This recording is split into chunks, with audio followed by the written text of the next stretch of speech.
বলার নির্দেশনা পেয়েছি তা কিছু বলতেই হয়। আসলে এই বইটা আমি বড়দের জন্য লেখালেখি করতাম সিরিয়াসলি, ওখানে আমার মনোনিবেশ। তো স্যার বললেন একদিন যে আসলে আমাদের শিশুরাই তো আমাদের আগামী বাংলাকে নেতৃত্ব দিবে, তো শিশুদেরকে এগিয়ে নেওয়ার জন্য সেখানে কিছু ভূমিকা রাখা উচিত, শিশুদের জন্য লেখা উচিত।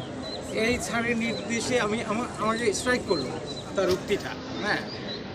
এবং তার ওই কথার পরে আমি লেখা শুরু করলাম। আমি 14টা গল্প লিখেছি 1.5 মাসের ভিতরে।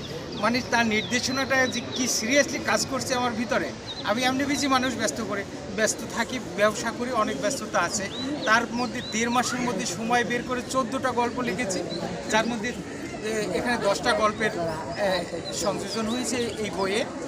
আর 4টা গল্প আছে একটু বড়দের উপযোগী, পরবর্তীতে আসবে। তো আমি যে কথাটা বলতে চাই সেটা হলো যে শিশুদের জন্য কাজ করা, হ্যাঁ, এই বিষয়টা আমি নিয়েছি। শিশুদের জন্য আমি আরও কাজ করব, আরও লিখব। আমার বিদ্যা বুদ্ধি যা কিছু আছে, মনোযোগ মনন যা কিছু আছে, এটা নিয়েও করে আমি সেই চেষ্টাটা করব।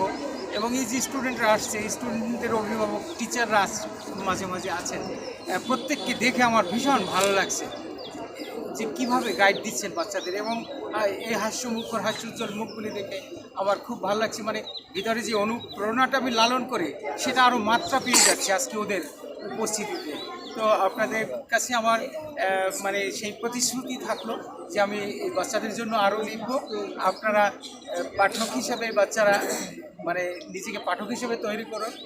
আমরাই সাহিত্যের ক্ষেত্রে, যেটা স্যার বলেছে, সাহিত্যের ক্ষেত্রে, মননশীলতার ক্ষেত্রে, সৃজনশীলতার ক্ষেত্রে এই বাঙালি নেতৃত্ব দেবে। আমরা সেই স্বপ্ন দেখি, ইনশাল্লাহ সেখানে পৌঁছব। সবাইকে অনেক অসংখ্য ধন্যবাদ। এবার আজকের প্রোগ্রামের সমাপ্তি